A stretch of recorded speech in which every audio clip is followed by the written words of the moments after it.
And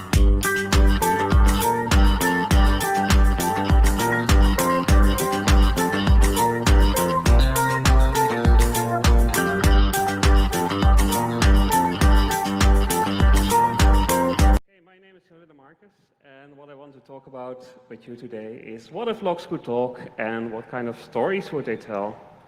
So first, talking with locks, isn't that a kind of silly? Yeah, maybe it is, but I'm taking here an idea from the chip whisperer people that talk with chips instead of locks. I could also talk a lot about history, different types of locks and different types. So, for example, a lock in a certain place, what kind of stories would they overhear? But that might be a talk for another time. What I want to talk about is side channels, and that's unintentional information leakage. Specifically, I want to talk about pin tumbler locks and safe combination locks. But side channel analysis and this unintentional information leakage comes from the world of cryptography, where you have a theoretically secure system, but just because people implement it in the real world, it's broken, or it's often broken. So I was already introduced, but let me just introduce Tool, the open organization of lock pickers.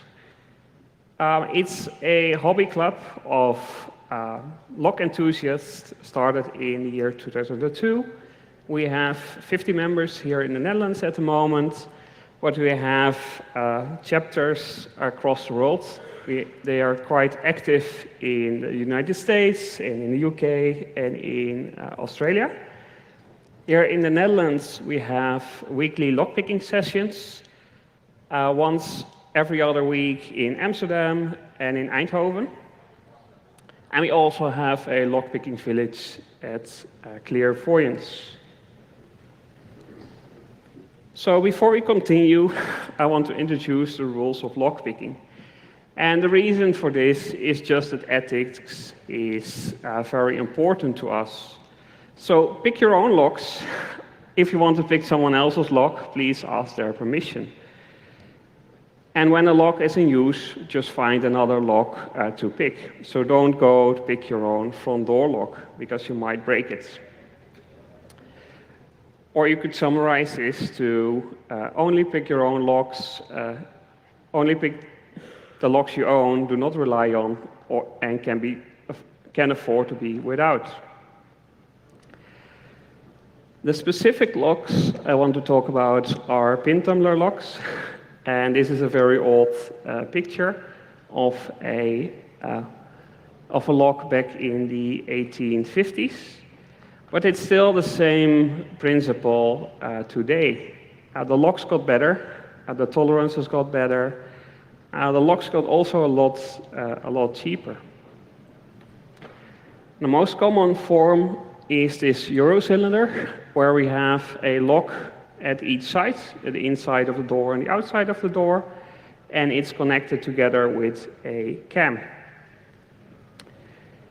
In this presentation, however, I will use the picture upside down, as where we have the yellow, that's our core, and then we have our pin stack of two pins. But it's all the same, I'm just using the lock upside down. So when I have my lock, then I have the circle. It cannot rotate because the blue pin, this is a driver pin, is in the way. The red pin touches the key, and the key lifts it up to the correct height, and this height we call a shear line, and then it allows to rotate. Here's another view where I took a slice of a lock with 5 pins. Here we have it without the key. And with the correct key, we can lift the pins to the correct heights and allow the core to rotate. And then with the wrong key, it shouldn't allow it to rotate. So the first pin is correct and the fifth pin is correct, but the second, third, and fourth pin are not correct. So how can we now exploit, what can we exploit in this lock? We have a few different ways, and the first and foremost is the binding of the pins. Then we can also see stuff with the rotation of the pins, and there are a few more. So if I have my cylinder again, then I use a turning tool, just a piece of bent wire, something like this, and I put slight pressure on the core. If I want to rotate it just by applying a torque on the core this way, what you would expect is that all of the pins, all of the driver pins prevent the lock from rotating at the same time. But that isn't true in practice. In practice, we only find that one of the pins prevents the lock from binding first. And here we often go for a graphic with wonky pins. We draw a line through it, and you see that some pins are, some pin chambers are off-center. Either way. But this might just be a picture, but this is an actual lock. Sometimes these locks are just so poorly made that it's actually visible. But even if these differences are sub-micron, then you could still exploit it. These two pictures are from my friend Artie. And here we have a different core. This is already a lot more pristine, a lot nicer made. But still you can see around the holes, you can see some damage, some imperfections. And these will act the same as offset pin chambers. The same goes for the pins. These are quite well made pins. These are nice, round, and sharp, but you can still see some deformations and some rounded edges there. But these are just two very nice examples. There are also locks that look a lot more like this. What we are looking at is a cast zinc core. This is one of the cheapest ways to make a lock core. And then pins like this are not that nice and will of course give you different feedback.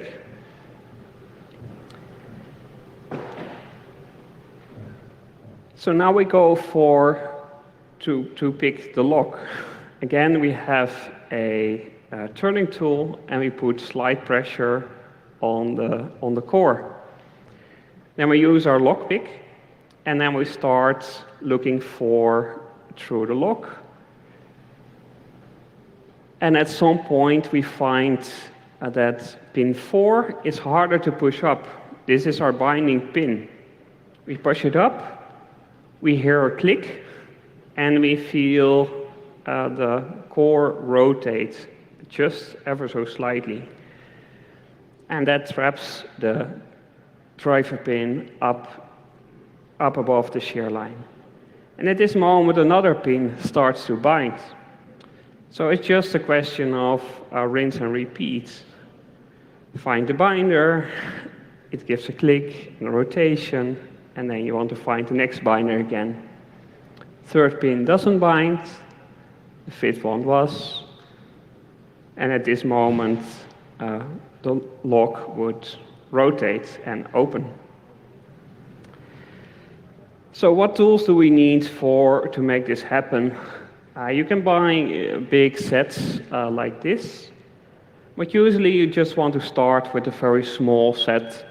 This has all the things you need. It has a few lockpicks and a few turning tools, and that's enough to get you started. There are a lot of different shapes lockpicks, and each has their favorite. You could call it a religion. But for us, for Tool, it doesn't really matter what kind of lockpick religion you follow. We accept all of them. And arguably more interesting than the lockpicking themselves are the turning tools. If I were to make a lockpicking set, then I rather have 20 turning tools because all different kinds of shapes work in different types of locks, than to have one turning tool and 20 different lockpicks. So how do we use these lockpicks? Well, if you hold it like this, then it doesn't really work for lockpicking. Better way would be to hold it like a writing supplement. And for me, this one works. This gives me the most control over the lockpick,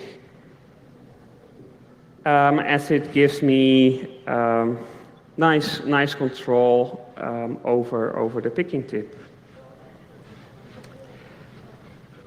As for the turning tool, you want one that fits the keyway very nicely. So this one is too small, too thin, and it falls in the keyway and blocks the access to the pins.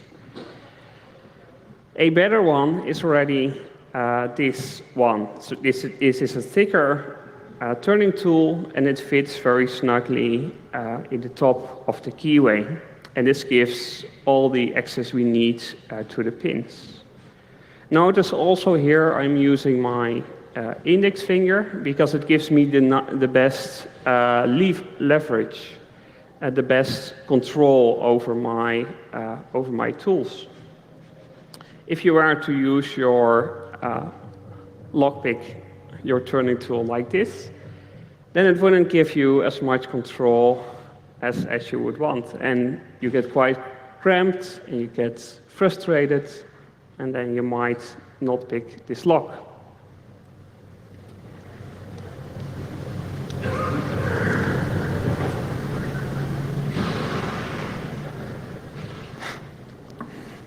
Just as a quick demonstration, here I have a lock and a turning tool. I put it in the lock. In this case, I'm using my thumb, not my index finger.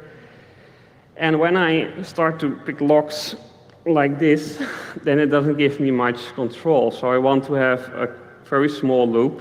My hands are touching.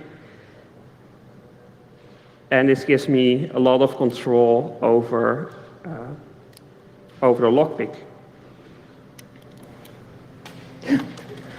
Yes, demonstration effect.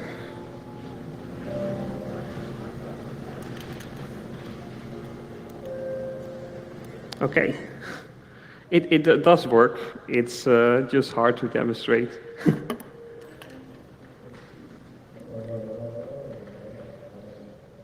So that was just the start of getting started in the lockpicking. But what other feedback can we get from the lock? Well, this lock has been picked. So maybe, I don't know if this sound can be picked up, but the pins are loose. So you can hear this. So you can hear your progress. We have already seen that we have seen the non-binding pins, just a pin that just springs back. We have seen the binding pins, and we have heard the loose key pins. There are two interesting ones. One is where the driver pin is at shear line. This is where the key pin is loose, but you can get a slight wobble of the driver pin because it is at shear line. And the other one is where we overset a pin. So here we have the same lock-picking slides as before, but in this case, I'm pushing my binding pin too far, and my key pin is currently at shear line. So no matter how far I push the fifth key pin, it will never get unstuck. So the only way to get back your progress is to release pressure on your turning tool and hopefully just reset one or two pins, but sometimes it resets the whole lock. Where it gets interesting, and this is also a bit beyond the scope of this presentation, is where we have security pins. These are very pristine, these are very sharp pins, and each pin will give you different types of feedback. As we don't know the real names, we usually go quite descriptive. For example, the second from the bottom and the fourth from the bottom, it looks like a torpedo, so we call it the torpedo pin. But because it's a key pin, it shouldn't interact with the lock picking at all unless we overset the pin. Here are a few more examples of different types of pins.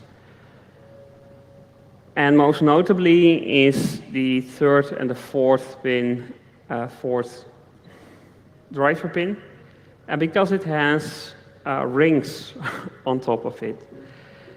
So usually these things are not necessarily anti-picking, but it does give us a nice challenge.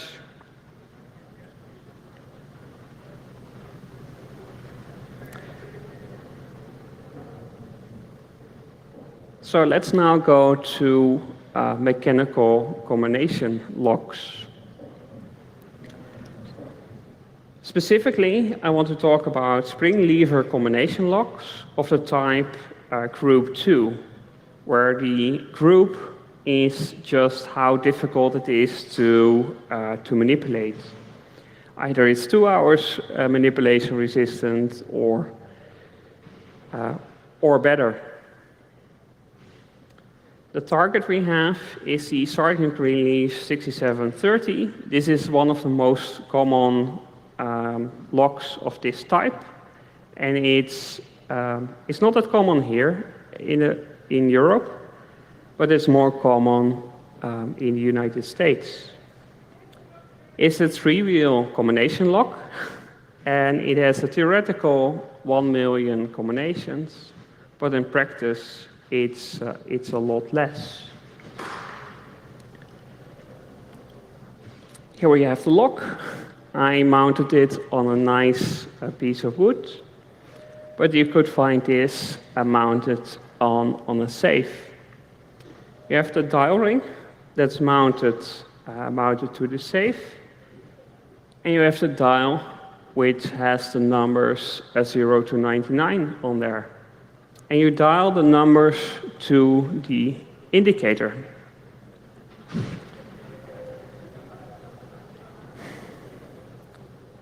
On the back of the lock, we have the locking mechanism, and this is already quite complicated. But what we have is we have a bolt. We want to retract the bolt, but the lever doesn't allow us to retract the bolt. So what we do is we dial the correct combination, then the lever can fall in to the lever pack and move backwards and retract the bolts. If we take a look at the wheel pack, we see there are 3 wheels and 1 cam, and each wheel has a gate. The cam then is connected to the dial, so that's the only thing we can really manipulate. on this lock. The cam has this protrusion, and after one rotation, it picks up the next wheel. And with these bits, after a rotation of the wheel, it picks up the next wheel. After a rotation again, it picks up the next wheel.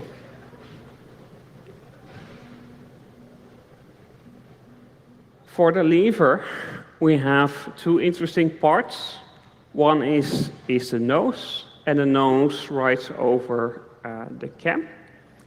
And we have the fence, and the fence drops into the gates of the wheels, something like this. This is just the normal operation of the lock. This isn't anything secret. When we want to open the lock, we first need to rotate the dial 4 times to the left. That's counterclockwise. And then stop at the first number. Then we dial right 3 times to the second number, then left twice to the last number, and then right past 0 to open the lock. If the lock doesn't open, then we didn't dial the correct combination. So what you can already do with this is build a robot and start dialing every combination. It's done, you can, but it's also quite boring. There must be a more interesting, a more clever way of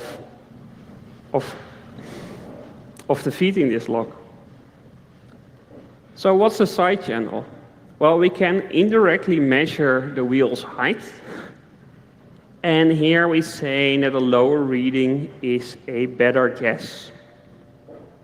So what you can imagine is if I put all gates under the fence, then that's the lowest reading possible. But if the reading is lower than before, then maybe I have some gates under the fence. So how do we measure the wheel's height? We do this by finding the contact points of the lock. And these are usually around 5 and 15. So we have the cam, and the nose falls into the cam. Then, while dialing, the cam comes around again and pushes the lever nose out of this hole. And this is what you can feel, where the right contact point is a nice, gentle slope, and the left contact point is quite a solid spot. For this one, I've also created some graphics where gray is our wheel, and the ball is our lever nose, and the ramps are our contact points. So we can measure the position of the right contact point, we can measure the left contact point, and calculate the distance. Then when we have a better guess, our wheel pack is lower, and we measure right and left again, and again have a distance. And it doesn't take much to see that the green line is shorter than the red line. So how is this in practice? Here I have a combination lock. In this case, it's a cutaway, so we can see more of the lock. And I've not placed any gates under the fence. So this is the highest reading it will ever give us. And we see that On the contact point reading, we see that the value is 13.25. But now I do exactly the same, and I put a gate under wheel 3. And now the reading is just ever so slightly different. It reads 13 at this moment. So again, this is 13.25, and this is 13.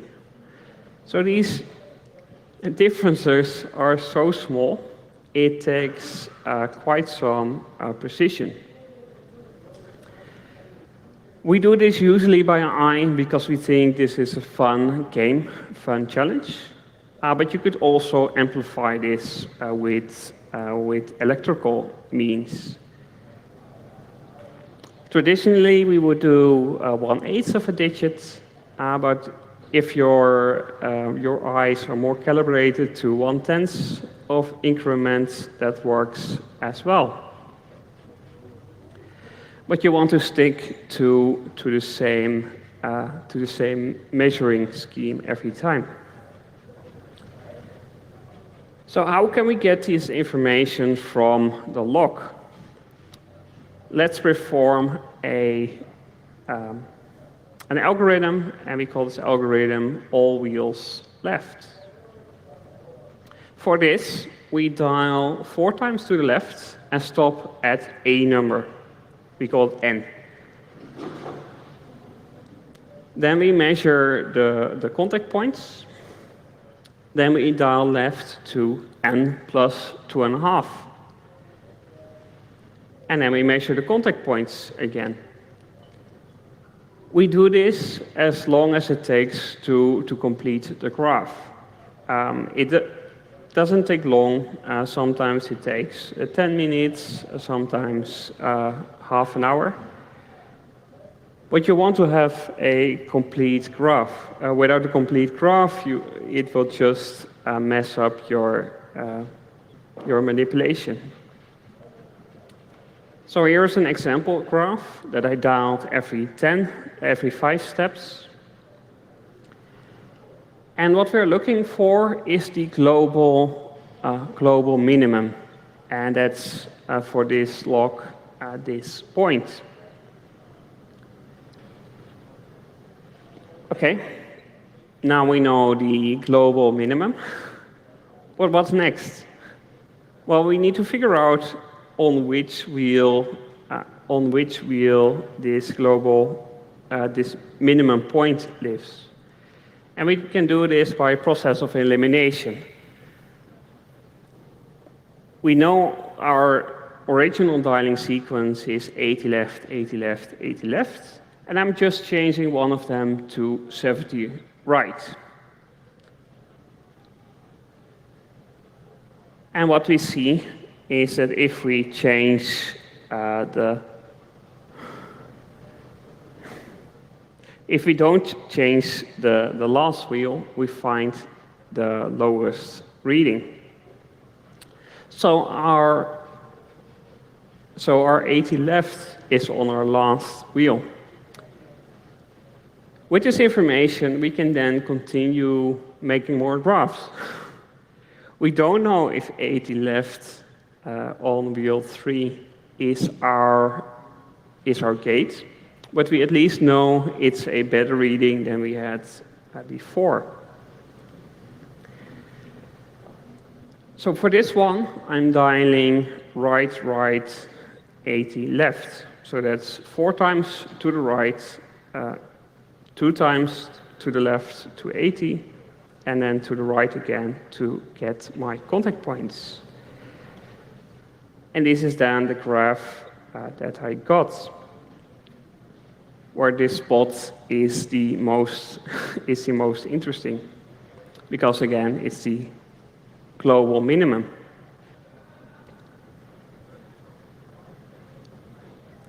Again, we perform the same test as before. We just have less variables, so we only need to dial it twice. And we found that our second number is 50 right. At this point, we can make more graphs. We can start brute forcing the last number because we are such confident about our finding of the gates that we say 50 right and 80 left are gates. And that's then also what I did to finish this manipulation process. So by brute forcing left, 50 right, 80 left, the lock opened at 20, giving us the solution.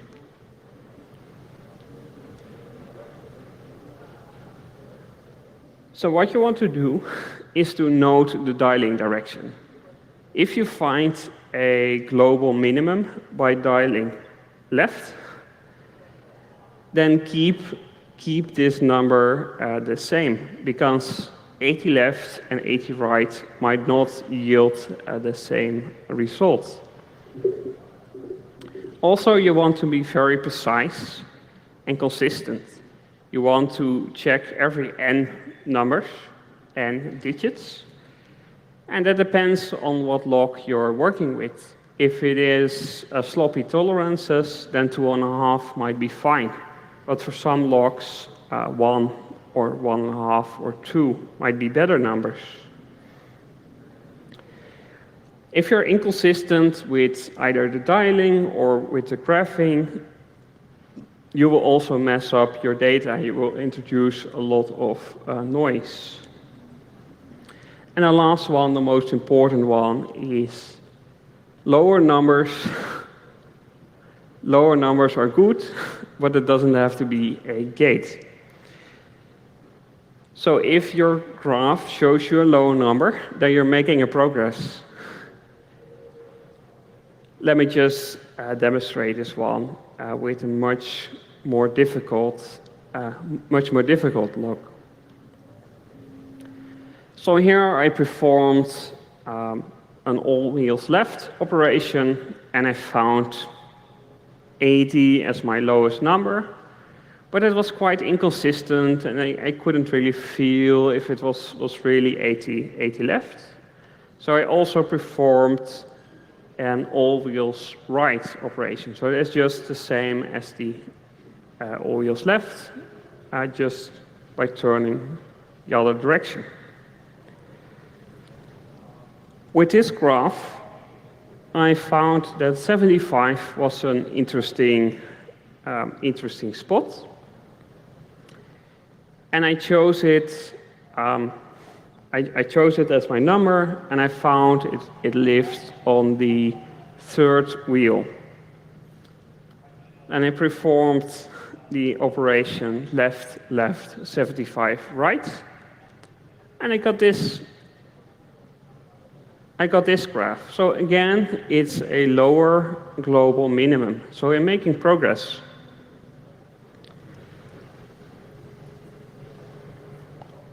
I chose 65 as my first and my second digit, and I redid my graph by rotating to the right. So that's 65 left, and then make a graph to the right. And I found a new global minimum. I then found that this global minimum was on wheel 3, again by the process of elimination,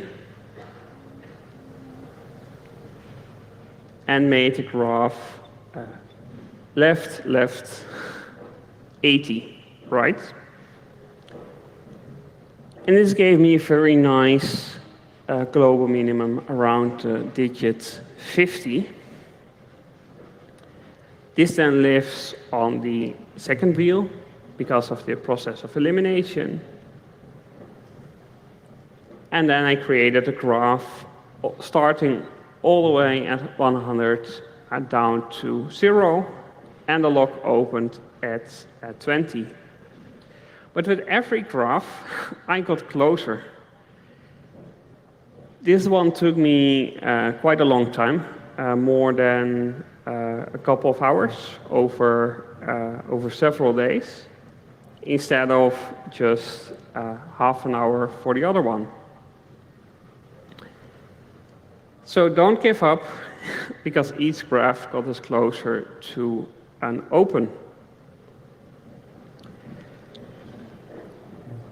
If you want to play with this, we have some locks at the lockpicking village, both for lockpicking and for safe manipulation. You can also just buy safe locks like the Sergeant Greenleaf 6730. They go for around 100 euros. But you have to quite likely to import them from the United States. One alternative is to get a virtual practice lock. And these are quite cheap. This is just a program. It's not a game. It's sold as a game. And you can get it on itch.io or Steam for just 3 euros. So you get a nice box with a virtual lock on there, and there are different modes you can play through. But this will already give you a lot of the same feel and the same process as a real lock would give you. The only difference is that this virtual lock is too perfect, so it might not. So it might be a little harder to manipulate. What this virtual lock also allows you to do is to get more tools out. So it has X-ray, it has magnification, it also has some gyroscope gizmo that gives you very precise readings, and also some spectrogram thing. It's definitely a nice tool. And it also allows you to do dumb things like this lock with more than 20 wheels.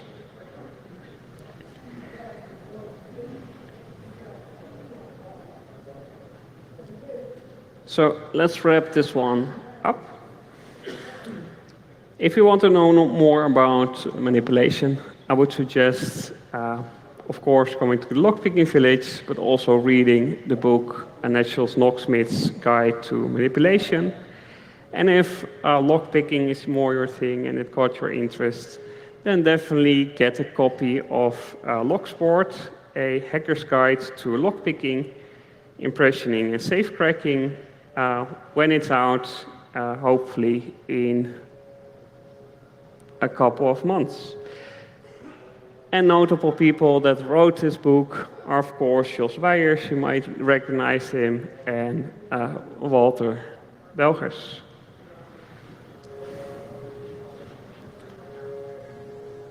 So this is the end of my presentation. I noticed that I talked way too quick. Oh, thank you.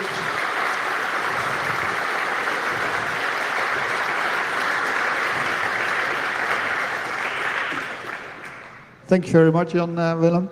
It was really interesting. It's the first talk I've seen on manipulating safes in this way. Are there any questions? Please use the microphones in the middle. Nobody has questions? I have so many questions.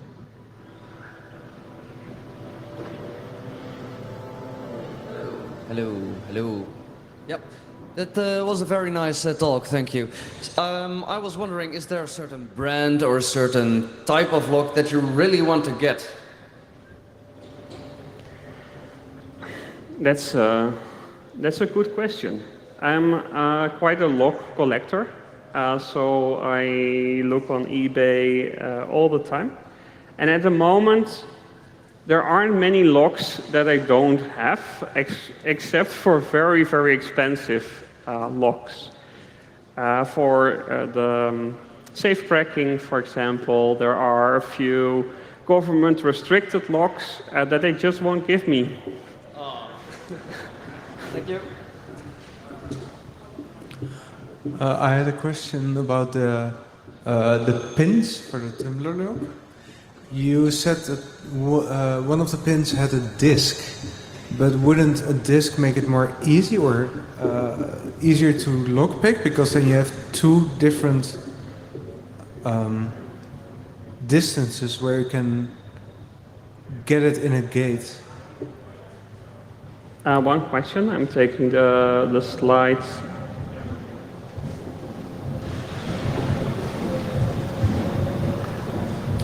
Shift. This one? Yes, correct. Yes. So what this third and this fourth pin has, it has the discs are movable, but there's still one element. Oh, correct. Okay. So you still have to set the whole element in its entirety, but every disk will give you as if the pin was either not binding at all, or it was, or it gave other feedback. Yeah, thank you. Thank you for the talk. Really interesting. It's not an interesting question though, but I do want a bit of advice. Can you recommend a good lock for my bike?